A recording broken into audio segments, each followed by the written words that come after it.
Marami pa ring Pilipino ang pinipiling mangibang bansa para makapagtrabaho. May mga pinapalad pero meron pa ring napapahamak. Tulad ng nangyari sa isang Pangasinense. Napauwi siya sa bansa dahil bukod sa hindi raw siya pinapasweldo, sinaktan pa raw siya ng naging amo sa Saudi Arabia. Makibalita tayo kay Jet Arceliana ng GMA Dagupan. Kakauwi lang sa Kalasyaw, Pangasinan ni Jenny, hindi tunay na pangalan. Galing siya ng Saudi Arabia kung saan siya namasukang domestic helper sa loob ng 2 taon at 7 buwan. Sa halos buong panahon na iyon, puro paghihirap daw ang naranasan niya sa kamay ng kanyang amo. Hindi pa raw siya pinasahod ng 5 buwan. Kukuha ko ng sahod ko, pinapagalitan pa ako. Sabi ko, hindi naman po gano'n, ma'am, ang ano. Nagpunta ko dito para buwan-buwan yung sahuran. Dahil sa karanasan, nagdesisyon daw si Jenny na umuwi na lang kahit pa alam niyang walang trabahong naghihintay sa kanyang pag-uwi.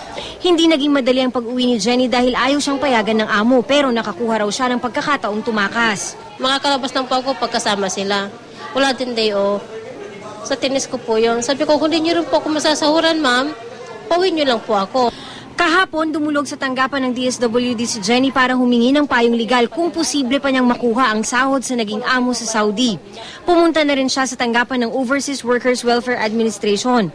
Ang problema, nagsara ng agency na nag-recruit kay Jenny at hindi na mahanap ang may-ari nito. Pero gagawa pa rin daw ng paraan ng mga otoridad. Base sa huling ulat ng DSWD, bukod kay Jenny, may mahigit 130 iba pang taga-Region 1 mula January 2012 hanggang January 2013 ang nabiktima ng krimen habang nagtatrabaho sa ibang bansa. Karaniwang human trafficking ang mga kaso. Sa Malaysia, Macau at Middle East kadalasang napapadpad ang mga biktima. Marami raw ang pinangangakuhan ng disenteng trabaho pero bandang huli, nagiging mga sex worker. Sabihin, una, Filipiniana dress. Tapos bandang huli, unti-unti naiiba na yung kanyang, yun pala, malay natin gagamitin yun sa pornography para ibenta yung mga pictures na ito. May mga kaso rin daw kung saan legal na inaampon ng mga kriminal ang mga menor de edad na Pilipino. Tsaka sila dadalhin sa ibang bansa para sa illegal na gawain. Reason for adoption is pwedeng for child sexual exploitation. Jet Arceliana, Nagbabalita, Pilipinas.